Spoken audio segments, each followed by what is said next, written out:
Hello, everyone. Happy another Quarantine Tuesday to you. I'm back with my weekly teaching. I said I went a little long last week. Thanks for bearing with me through that. I promise this week will not be as long, but it is a weighty topic. I wish it does deserve more than I'm able to give it now. Maybe I'll do a follow-up if there's some follow-up questions, because it is a sensitive topic, an important topic, and here's the question that has come my way that I want to answer this week. What are your thoughts on the Ahmaud Arbery death? If you are unfamiliar, by the way, if you're unfamiliar with Ahmaud Arbery tragedy, I'm not going to take the time to explain it. You can pause the video, go Google it for yourself. It's tragic, and everyone needs to be aware of it. I'm thankful for this question, and it's an important one for me to address in particular. My African-American brothers and sisters have told me repeatedly that when these cultural moments happen, moments of lament for them, and white leaders, and I'm not trying to posture myself as some big-time leader, thought leader, or anything like that. Anyway, when white leaders, particularly conservative white leaders, are silent when the rest of the world is talking about it, it really adds salt to the wounds that they're already experiencing. And I understand why that would be so. When people like me, who are willing to talk about so many cultural issues, and if you've listened to my podcast or been around my teaching for any amount of time, I'm not scared to talk about controversial cultural issues. So when someone like that conveniently avoids the issue of race because it's so controversial, well, as the saying goes, that silence becomes deafening. So I recognize the importance of simply just speaking up and talking about what's going on. An importance that is, by the way, re-emphasized by the feedback I get whenever I do talk race. The reason why I know race is still a big issue for our culture is that every time I talk about it, some people, not all, not most, but some people who normally love me and my teaching all of a sudden have a big problem with me and my teaching, which shows me that this is still a big issue for us. So anyway, I was intending to address it already, but I just thought it needed more than a tweet that could be just easily dismissed as virtue signaling. This demands more, particularly, again, from someone like me. It's one thing for people of color to talk about race. It's one thing for progressives to talk about race. But for a white pastor of a conservative church and ordained in a predominantly Southern denomination with, yes, an ugly history of racism and segregation, I think it's uniquely important for people like me to talk about this. So here's what I think I can help. This is how I think I can help the discussion. As one who has lived most of his life in a predominantly white, Southern-ish, mostly affluent world, I think I do have my finger on the pulse of what my world is missing in all of this. It seems to me that those who think we've moved past racism and that racism is just not the big deal that we're making it out to be, are hung up on the fact that we no longer see the more overt forms of racism that perhaps they grew up with in the past.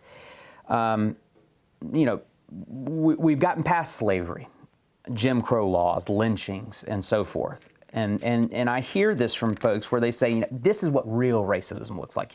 You people have no idea what racism truly is. This was real racism. We've moved past it. I'm not a racist. I have black friends.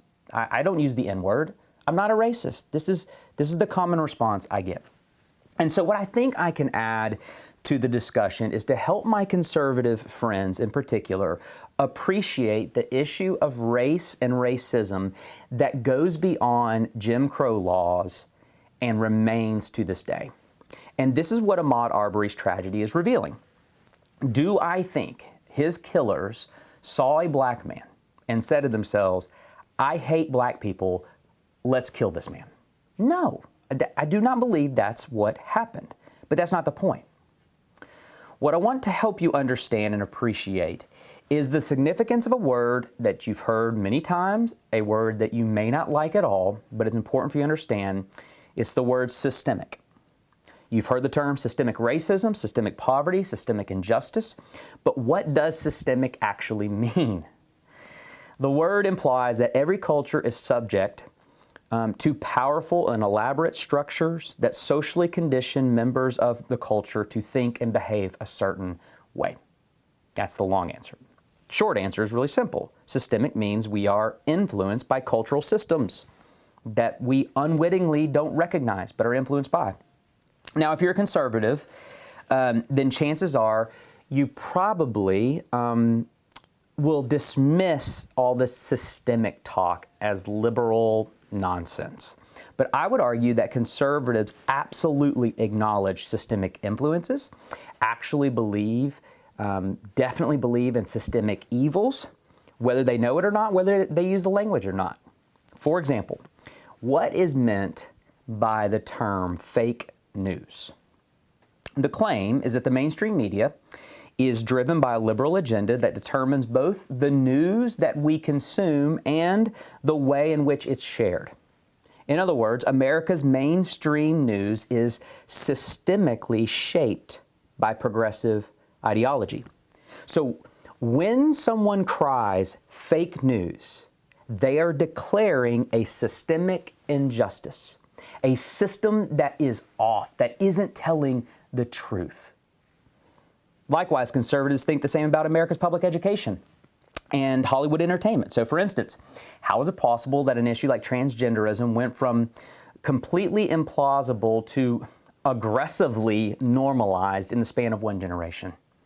If you ask a conservative that, you will typically receive a systemic answer to that question. Again, liberal media, public education, universities, Hollywood, media, so forth. And guess what? If that's your answer, you're right. I'm not denying that. Progressive agendas absolutely drive the mainstream systems of media, public education, and entertainment in our culture. And yes, it is systematically forming the imaginations and worldview of our youth.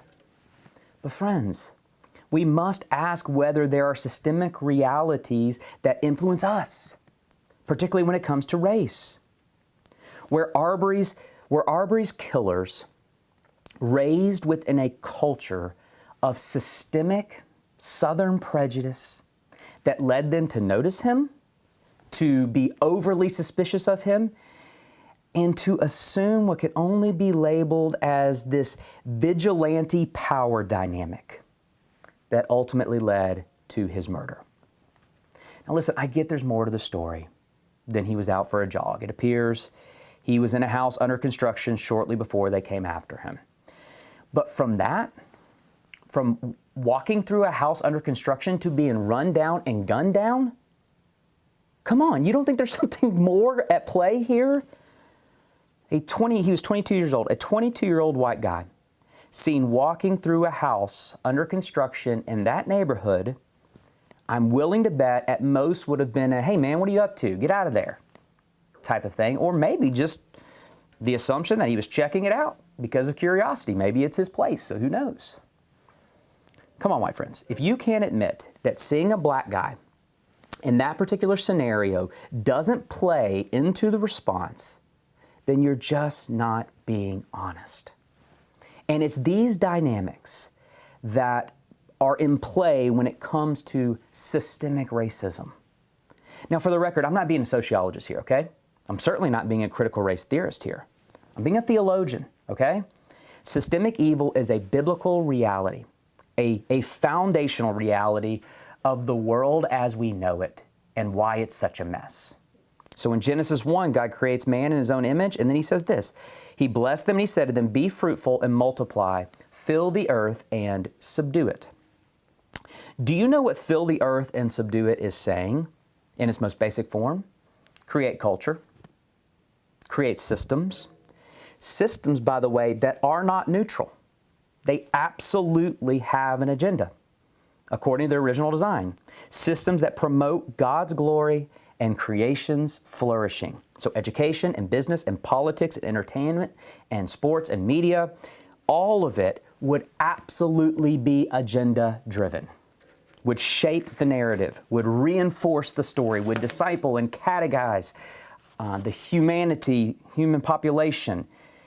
But all of these institutions and all of these systems together would be telling the same story, and the story would be the glory of God and the shalom of creation. That was the design. Culture is a powerful thing according to God's design. Systems are powerful according to God's design. They were supposed to be powerful for good. But of course, we know that's not what happened. Instead, the fall happened. And what this means is that not only are we now sinners, the cultural systems we create bear the stain of our sin. We still do the culture making. We have filled the earth, but we're still doing it wrong. We still do the culture making, but the culture we create is now fallen. What we now produce doesn't glorify God. It defames the glory of God. It is not good for creation. It harms creation. A world filled with corrupt people creating corrupt structures which only perpetuates further corruption. This is why our world is so messed up. And everywhere you look, you see systems of evil. And yes, that includes the sinfulness of prejudice. Yes, it's a systemic reality. Why can I jog through an affluent neighborhood? And again, I know there's more to the story. Please don't further dishonor this man's death by saying, well, he was in a house under construction, or whether he had this criminal record. None of that justifies him being murdered. So I know there's more details, but here. I can jog through an affluent neighborhood without any fear. But my black friends tell me that if they were to jog through some neighborhoods, they must be on high alert, very cautious. Why is that? The same reason I grew up with toys and superheroes and even a Jesus that looks just like me. The same reason that my partying phase in high school carried a boys will be boys label and not a thug label. The same reason that when I write and I speak, people are never amazed that someone who looks like me could be so articulate. Instead, they just listen and consider my words. When I talk to black thought leaders, scholars, pastors, that's one of the things they tell me, is you got to disarm them. You got to dress a certain way so that they can get past the fact that it's a black guy preaching, teaching, and can actually listen to the words. The same reason that tragedies that impact my culture, such as Pearl Harbor and 9/11, are remembered with a never forget mentality, while slavery and Jim Crow are suppressed with a it's time to move on, patronizing attitude. The same reason I get to know the history and traditions of other cultures as kind of a fun experience in this world. It's fun to go and visit other cultures and experience them. But other cultures get to know my history and my traditions as a way to survive in this world. The same reason that I train my boys to mind their manners in the name of virtue, not survival. Every black friend I know tells me a part of their parenting is teaching their children, especially their sons, and I have 4 sons, especially their sons, how to behave properly in a store, for example. Not just because they want their children to be polite, but to avoid suspicion. Not one time has that thought crossed my mind as a parent of 4 all-American white boys dressed in polos. Our public inconvenience is people stopping us to pour adoration on our children, not looking at them with suspicion. Look, it is what it is. American culture is just easier for me. The system is set up with me in mind. Of course, American society is free. Of course, any American can succeed, no matter their skin color. This is all true, and what makes America such a wonderful, wonderful society that I love. It is a free, merit-based society, not a race-based, class-based society. So hear me clear, friends. I renounce critical race theory, intersectionality, and any other Marxist theory out there. But I can disagree with those theories while also humbly admitting that within the free and fair system, I start with a fundamental advantage. Likewise, we're kidding ourselves if we don't think that a system that not too long ago was enslaving and segregating an entire population based upon their skin color, that people of that same skin color are not now at a fundamental disadvantage. And just admitting that systemic reality, just owning it and not suppressing its truth, not wanting to go there, not wanting to have the conversation, instead going there, is what many African Americans are simply wanting. Just acknowledge what is so obvious and what they have to deal with on a regular basis. Of course, there are Marxist, liberation, radical folks out there that want to turn this thing into a war. Yes, that's a reality. But listen, by and large, just like there's crazy white supremacists that we want to say, that's not me. Well, in the same way, my African American friends, particularly, certainly my African American brothers and sisters in Christ, are not looking for revolution. They are not demanding my reparations. They just want me to admit it. Our sympathy, our apology, our listening, our understanding, and then our acting. They want us to use our advantage to make a difference that they are not positioned to make. You see, once we admit that there is a systemic reality at work here, then the inevitable question is, what are we, the beneficiaries of the system, supposed to do? This is so important. Please listen. I see a lot of people blissfully unaware of their advantage. I see a lot of people wallowing in white guilt over their advantage and virtue signaling and hating themselves for their privilege. I see a lot of that. I also see a lot on the other end of the spectrum freaking out and raging over the impending loss of their advantage. And by the way, that is coming. But rarely do I see people ask the question, should I actually do something with my advantage? What if privilege were viewed not as a status to enjoy, nor as something to beat yourself up over, but as a responsibility to steward, as something to leverage for those less privileged? A subversive privilege is what I'm talking about, and that sounds a lot like Jesus to me. Every Sunday, I proclaim a gospel of ultimate privilege laid aside that others may flourish. He who had all power laid his power aside for the powerless. The one who had all glory laid his glory aside for the shameful. The one who had all riches laid his riches aside for the poor. And I, the benefactor of his subversive privilege, I am now called to do likewise. What does that look like for you? My answer to that would be to befriend the Black community, to actually ask, but listen more, listen, and then actually do something. That's what I did. I asked my Black brothers in the ministry. I have asked African-American thought leaders like Anthony Bradley, and they all have told me the same thing. Robert, just speak. It means so much when someone in your position actually speaks. And so I'm speaking. I am using this little platform that God has given me to have this discussion, to say things that my African American friends want me to say, things that some of my white friends don't want me to say. I'm going to say it. This is how I push back against the injustice of Ahmaud Arbery. This is my subversive privilege. And I would challenge you, in the name of what is right and just, to find out what subversive privilege would look like for you. All right. Thanks for listening. Heavy topic. I understand that. If there needs to be follow-up dialogue, we can have that, but I think that's enough for a day. Love y'all. Have a blessed week.